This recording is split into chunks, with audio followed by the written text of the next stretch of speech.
Lou Hamilton of Audible Elegance here in Cincinnati, Ohio. We have a website, audibleelegance.com. We have quite a few specials under the new and used areas, and we're running our 40th anniversary sale. Please do subscribe to the channel because it allows us to continue to improve the materials we use for filming videos and sometimes some of the supplies. We're starting out tonight with two odd things. The box, just a cardboard box and a sandbag. Why? Well, we use these as kind of like tools to understand what's going on. Many turntables, particularly those with a suspension, do a very poor job in handling low frequency vibration. And if you have your turntable on a traditional rack or piece of credenza or whatever, and you have a suspended table,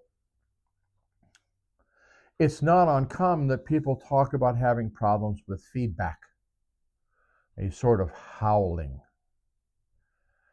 And what we have them do to start trying to figure things out is simply get a cardboard box and set it on the stand first and then set the turntable on top. This, being very light and very rigid, its resonant frequency is much heavier or much better, much higher than a heavy piece of furniture that resonates at very, very low frequency. And this helps us understand as to whether or not that's the problem that's going on.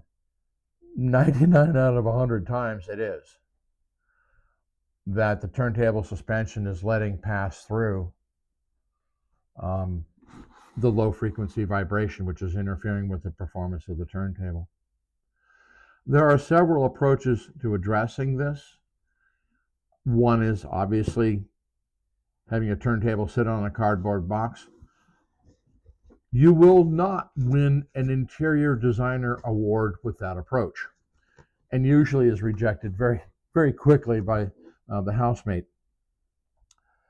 So there are turntable platforms that help isolate vibration. Another approach comes from Isoacoustics. Their products are very, very good at helping to deal with mechanical vibration again. So there are several different approaches to dealing with it, but a cardboard box or something very light and rigid is the first test. You could even use, I would imagine, a sheet of styrofoam, because it's going to be very light and rigid, and give that a try. So those are my little fun widgets on the turntable side, mechanical. Sandbags. We've also had people make these in foam with lead shot. But some people have problems with lead, and I understand, But this is another thing of looking at, do we have vibrational problems going on? And the first time we started using these and staying with them actually was laser disc players, which were notorious for having an enormous amount of vibration, mechanical vibration to them. It used to be you could put your hand over it and you could just feel that thing just really running along. What this did was to help deal with the vibration, mass weighting, and it worked. We've also used mass weighting on CD players to see whether or not we have vibrational problems going on again. You have products, like this, if you want to build one. Looks kind of weird, Your CD player has a toothache, I guess. But again, you have isoacoustics dealing with mechanical vibration as well.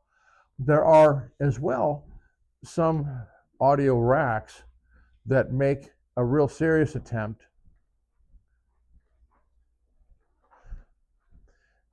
at isolating each shelf from the mass of what's going on in the next. This is an older model. We're going to keep it here. I do enjoy this design. But there are some really advanced equipment racks out there that do remarkable jobs of dealing with mechanical vibration. And we're talking things that are seriously in the 4 digits, and some even go to the 5.